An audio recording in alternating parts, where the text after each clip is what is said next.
Today, we're diving into a really powerful story, the fable by Robin Sharma called The Monk Who Sold His Ferrari. I mean, think about that for a second. What would it really take? For some people, it's a huge crisis, right? A wake-up call that just shakes them to their core. For others, it's more of a slow burn, a quiet realization that something's got to give. Well, this book tells the story of a guy who did just that. His life looked perfect on the outside, but really, it was just a fast track to an early grave. So let's start at the very beginning of his journey. First, before we get to the amazing transformation, we've got to understand the before picture. This is about a man who paid a huge price for what he thought was success. Okay, so meet Julian Mantle. This guy was a total legal superstar, a brilliant, fearless trial lawyer who just owned the courtroom.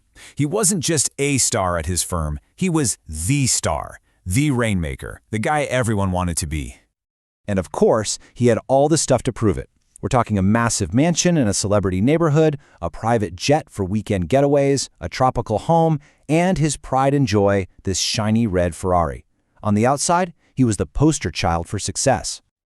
But you know how this movie goes. That was all just on the surface. Underneath all the fancy suits and courtroom wins, Julian's life was just empty, spiritually bankrupt. He was constantly chasing more prestige, more glory, more money, but none of it ever actually filled that void. And man, did this lifestyle take a toll on him physically. Get this, at only 53 years old, he looked like he was in his late 70s. He was sick, overweight, and just constantly exhausted. That inner fire he once had, totally burned out. And then, bam, the universe sent the ultimate wake-up call. He collapsed from a massive heart attack right there in the middle of a packed courtroom. The great Julian Mantle, the master of his universe, was suddenly just a victim on the floor.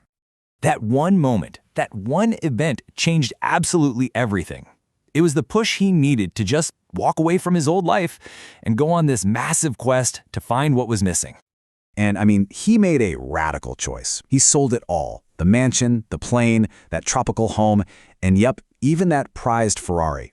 He basically threw what was left into a backpack and took off for India on what he called a personal odyssey.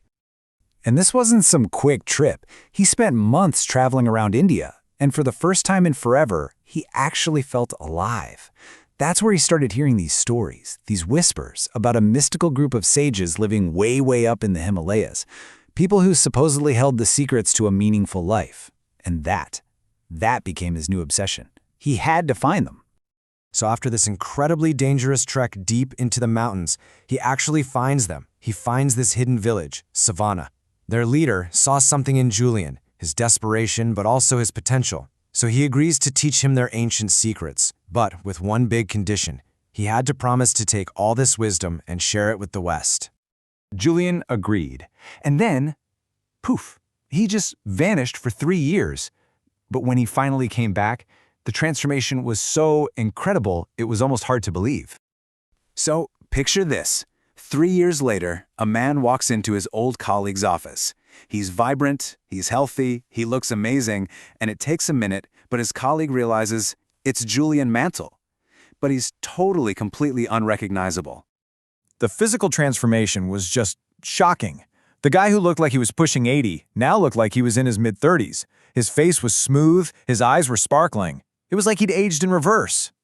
But it wasn't just on the outside. The real change was deeper. That anxious, constantly stressed-out lawyer was gone. In his place was this serene, calm, and incredibly vital person. He was just glowing with health and peace. So the obvious question is, how on earth was this possible? Well, it wasn't some magic trick. It was all about applying the simple but super profound wisdom he learned from the sages of Savannah.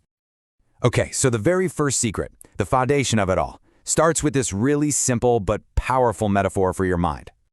The sages taught him to think of his mind as a garden, right? If you tend to it, if you cultivate it, it can blossom beyond your wildest dreams. But if you let weeds and toxic waste, things like worry, anxiety, and fear take root, it's going to fall apart. So your job is to be the guardian at the gate of your own mind. And here's why that's so critical. Get this number, 60,000. That's roughly how many thoughts the average person has every single day. But here's the kicker. A whopping 95% of those thoughts are the exact same thoughts you had yesterday. It's what the sages called the tyranny of impoverished thinking. We get stuck in these mental ruts, just replaying the same old negative loops day after day.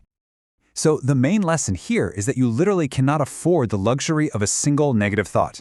Every single one is like a weed you're letting grow in that garden. And if you can learn to control your thoughts, you start to control your destiny. Okay, so how do you actually start pulling those weeds? Well, the sages taught him this ancient, super simple technique called the heart of the rose. All you have to do is find a fresh rose and a quiet place. Stare at the center of it, its heart. Notice everything about it. And when your mind wanders, which it will, you just gently bring your focus back. You do this every day, and you're basically building up that muscle of concentration, turning your mind from a terrible master into a powerful servant. Look, at the end of the day, Julian's story is really about the potential that lies inside all of us. As the ancient sage Patanjali wrote, when you are inspired by some great purpose, all of your thoughts break their bonds, and you discover yourself to be a greater person than you ever dreamed yourself to be. And it all starts with that simple, profound act of just tending to the garden of your mind. So I'll leave you with this question. What weeds do you need to pull? And what flowers are you ready to plant?